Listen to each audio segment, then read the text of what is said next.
तुम तो मना कर रहे थे।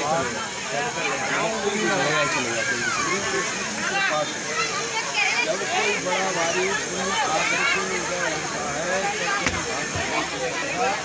दर्शन मिलता है। भागवत की मोड़िया में बांध रहेंगे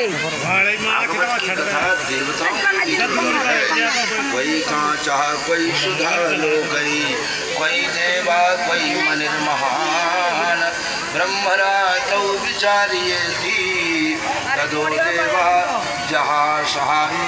देवता भी भागवत जी की कथा श्रवण करने के लिए तरसते रहते हैं। एक बार देवताओं ने अमृत का कलश लिया और उस अमृत के कलश को लेकर सुखदेव जी के पास आए। सुखदेव जी से कहा कि कथामृत हमको पान कराओ और ये अमृत आप ले लो।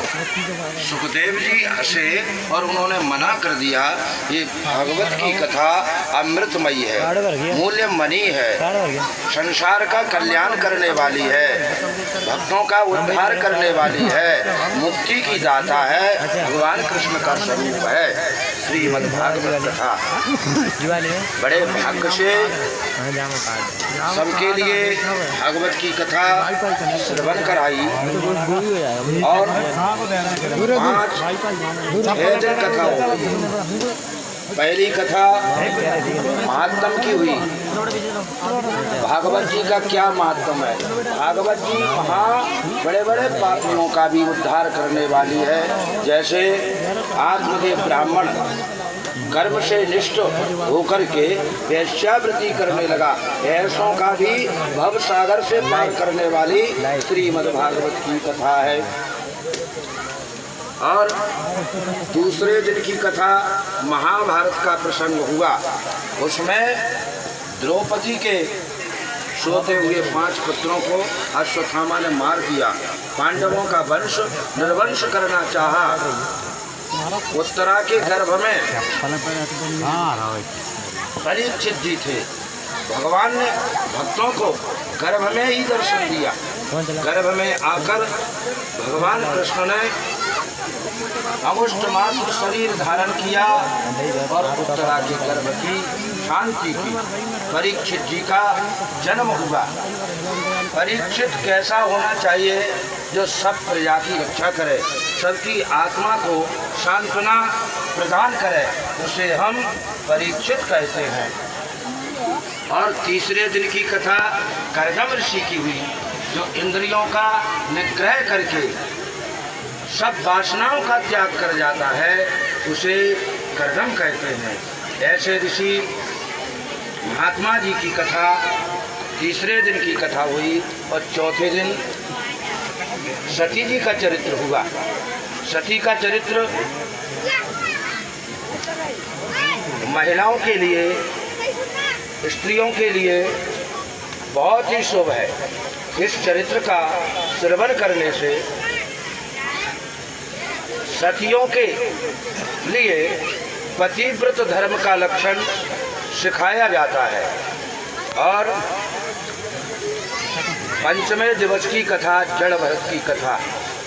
संसार को कुछ न समझकर आसारा खल संसारा, इस संसार को आसार समझकर भरत जी ने जो भजन किया, वो कथा प्रसंग 5वें दिन की कथा में प्रहलाद चरित्र की कथा श्रवण कराई। ध्रुव चरित्र की कथा को श्रवण कराया। 6वें दिन की कथा में अजामिल ब्राह्मण की कथा का वर्णन किया। अब कल की कथा में जरासंध अस्थि प्राप्ति की कथा और उद्धव की कथा। उद्धव वृंदावन जाएंगे। उद्धव के ज्ञान का अहंकार नष्ट करने के लिए भगवान कृष्ण ने उन्हें गोपियों के पास भेजा। इसलिए ज्ञान की गूंजड़ी चटक गई। और उद्धव जी को ज्ञान हो गया कि भक्ति कैसी होना चाहिए, गोपियों जैसी। गोपियाँ कौन हैं? जो सभी इंद्रियों से कृष्ण रस का पान करती हैं, उन्हें हम गोपी कहते हैं। दंडक वन में विचरने वाले जो ऋषि मुनि हैं, भगवान राम जी का जब उन्होंने दर्शन किया तो उन्हें लगा कि हम भी ब्रज में जाकर स्त्री रूप होते तो इनका दर्शन मिलता। भगवान ने उनकी मनोकामनाओं को पूर्ण किया। और कल रुक्मिणी जी का सप्तमी दिवस की कथा में रुक्मिणी देवी का विवाह होगा। भगवान कृष्ण रुक्मिणी जी का हरण करके ले जाएंगे। रुक्मिणी भी भक्ति का अवतार है, प्रेम का अवतार है।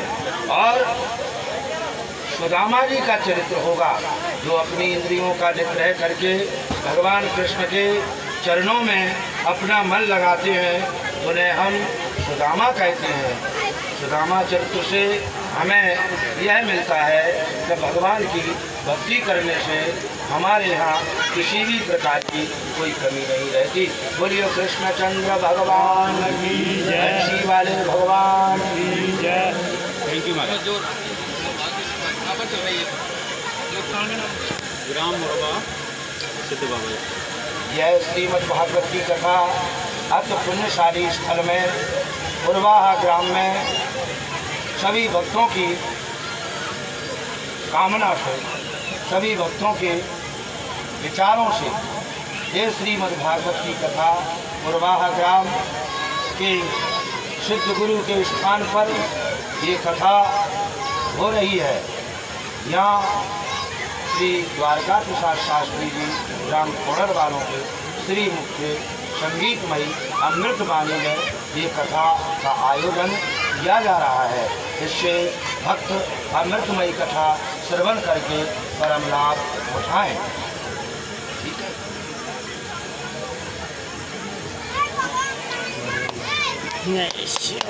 है।